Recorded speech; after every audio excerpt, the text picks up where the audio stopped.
فرمان علی المرتضی رضی اللہ تعالی عنہ، دسترخوان میں سے جو کچھ زمین پر گرے اسے کھا لو، کہ اس کا کھانا اللہ تعالیٰ کے حکم سے ہر درد سے شفا بخش ہے، خاص طور پر اس شخص کو جو اس کے ذریعے سے طلب شفا ہو۔ امیر المومنین امام علی رضی اللہ تعالیٰ عنہ نے فرمایا، میں تمہیں وصیت کرتا ہوں کہ اللہ سے ڈرتے رہنا، قرآن کے بارے میں کہ اس پر عمل کرنے میں دوسرے لوگوں تم سے آگے نہ نکل جائیں۔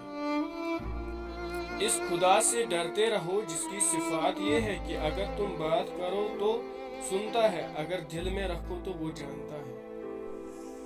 امام علی علیہ السلام فرماتے ہیں، حضرت سے کہا گیا کہ اگر کسی شخص کو گھر میں چھوڑ کر اس کا دروازہ بند کر دیا جائے تو اس کی روزی کدھر سے آئے گی؟ فرمایا، جدھر سے اس کی موت آئے گی۔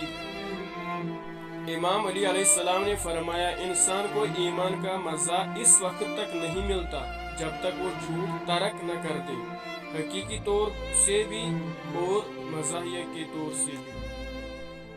فرمایا، کسی کی بات کا غلط مطلب نہ لو جب تک صحیح مطلب کا امکان موجود ہو۔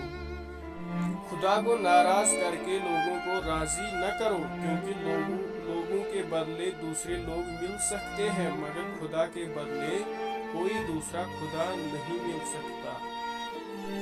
بدترین آدمی وہ ہے جو نہ کسی کی غلطی معاف کرتا ہے اور نہ کسی کا عیب چھپاتا ہے۔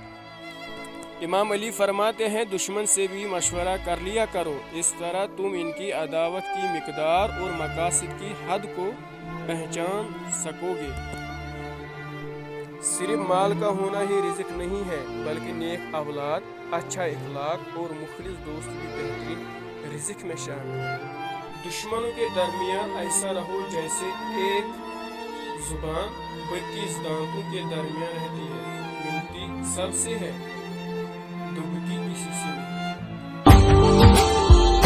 Subscribe now and press the bell icon.